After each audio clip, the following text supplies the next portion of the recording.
We're here at the NFL Combine, and today we're going to take a look at two wide receivers who could be good fits for the Ravens in this year's draft. Now look, wide receiver is not a big-time need for the Ravens because they have their top two guys in Zay Flowers and Rashad Bateman. But Nelson Agholor and Tylan Wallace are both poised to hit free agency, and GM Eric DeCosta has shown that he is constantly looking to take swings at this position in the draft. So I would expect the Ravens to use a pick on a receiver this year. And when I looked at this group, I really looked at it through the lens of the return game. That is an area where the Ravens want to find somebody as a punt returner. So in looking at these receivers, there's two guys who have college return experience and can also bring you something on the offensive side. And so I think they could be good fits for the Ravens. The first one that I'll point to is Tez Johnson out of Oregon. He's a smaller guy, 5'9", 156 pounds, but man, he can fly. He can take the top off the defense. He can be used underneath in all sorts of creative roles.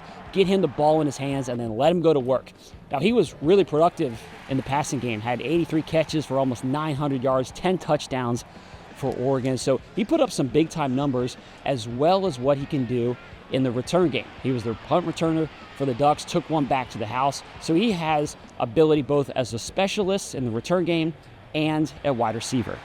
The second guy that I'll point to is Jaylin Noel from Iowa State. He was incredibly productive in the college game, put up almost 1,200 receiving yards last year for the Cyclones. Reminds me a little bit of Tylan Wallace coming out of college. The Ravens got Tylan as a mid-round pick. He was super productive during his time in college. Noel has similar traits. This guy is the second leading receiver in terms of catches in Iowa State history, and so he was productive all throughout his college career. And then in addition to all he did on the offensive side of the ball, he was the kick returner, he was the punt returner. They used him in so many different ways, and I think that versatility and that return game experience could make him an attractive option for the Ravens if they choose to go through the draft to find the returner for this year. So those are two guys who I think could help the Ravens in a big way in this year's draft, both from a receiving standpoint and a returner. Thanks for watching. We'll have more from here at the Combine.